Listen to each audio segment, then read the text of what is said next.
Good morning everyone, welcome back to my channel. আশা করি তোমরা ভালো আছো, আমিও বেশ ভালো আছি। সকাল সকাল আজকে ব্লগটা স্টার্ট করে দিলাম, কেন কি আজকে আমি কলেজে যাইনি, বাড়িতেই আছি। তো ভাবলাম মাকেও একটু হেল্প করা যাক, মাও বাড়িতে নেই।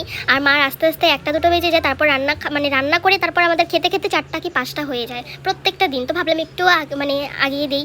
তো সবজি একটু কেটে নিচ্ছিলাম, আর একটু ফলও কাটছিলাম, মানে ফলটা আমি খাবো করে কাটছিলাম, তাই ভাবলাম সবজিটাও কেটে নিই। তো তারপর মা আসলো, মাও রান্নাবান্না স্টার্ট করে দিল, আর আমি একটু ফল খাবো এখন ভাবছিলাম।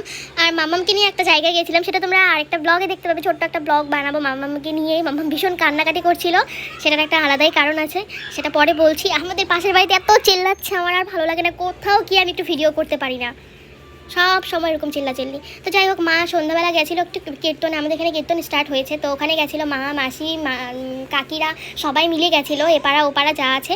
তো তারপর আসার পর দেখছি আমার জন্য একটু পাপড় নিয়ে এসছে, মানে আমি একটু রাগ করেছিলাম, অনেকটা রাত্র হয়ে গেছে, তারপরেও মা আসছিল না। তো এসে আমাকে পাপড় দিচ্ছে, নিয়ে এটা খা, মনটা ঠিক করছে, কিন্তু ঠিক তো হচ্ছে না। যাই হোক, পাপড়টা খেলাম, পাপড় খেতে আমি ভালোবাসি। এই পাপড়টা আর কি নল পাপড় না কি বলে আমি জানি না। আর হচ্ছে একটু জিলাপি নিয়ে এসেছিলো, যেটা আমি খেতে একদম ভালোবাসি না, এত মিষ্টি থাকে। তো আমি আমার ভাইকে দিচ্ছিলাম, ভাইকে খাইয়ে দিতে মানে হয়ে গেল। তবে এই যে এখন যেমন গেম খেলছে, ও খাবে না একা একা, তো হাতে নাকি তেল লেগে যাবে, আর তাই আমি খাইয়ে দিচ্ছিলাম। যাই হোক, তারপর হচ্ছে আমরা খেয়ে দিয়ে ঘুমিয়ে পড়েছি, সেটা আর ভিডিও করিনি, ভীষণ রাগে ছিলাম আজকে, তাই আর ভিডিও করতে পারিনি। তারপর দিন এসে হচ্ছে আমাদের দিদা অনেক দিন হয় আমাদের বাড়িতে আসে না, আসাই হয় না এখন। আগে খুব আসতো, মানে মাকে বা মাসিকে না দেখে দিদা বেশি দিন থাকতে পারে না, একটু ফোন করে কেঁদে দেবে। তো আজকে যাই হোক এসছে, মা তো রোজই প্রায় দেখা হয় দিদার সাথে। যাই হোক, আজকে দিদা এসছে, তো এসে ভীষণ সারাদিন মজা টজা করলো। আমি বাড়িতে ছিলাম না, তাই ভিডিও করতে পারিনি, এক ফোটাও কোনো ক্লিপই নেওয়া হয়নি দিদার সাথে। তো এমনি বসে একটু আড্ডা ফাড্ডা মারলাম। তো এখন রাত বাজে 8:30 কি 9টা।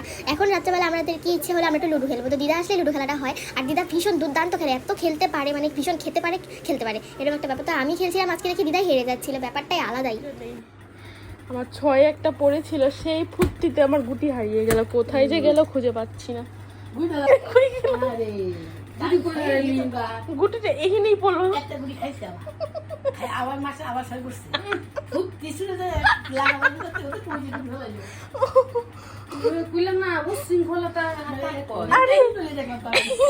এইখানেই পড়লো, তারপর থেকে আর পাইলাম না।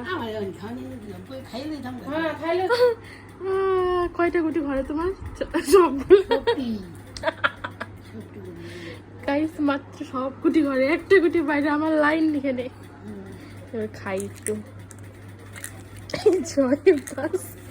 6 5 আছে, হ্যাঁ 5 ফুট 5টা কই দিই এবার। এটা 5 মারো।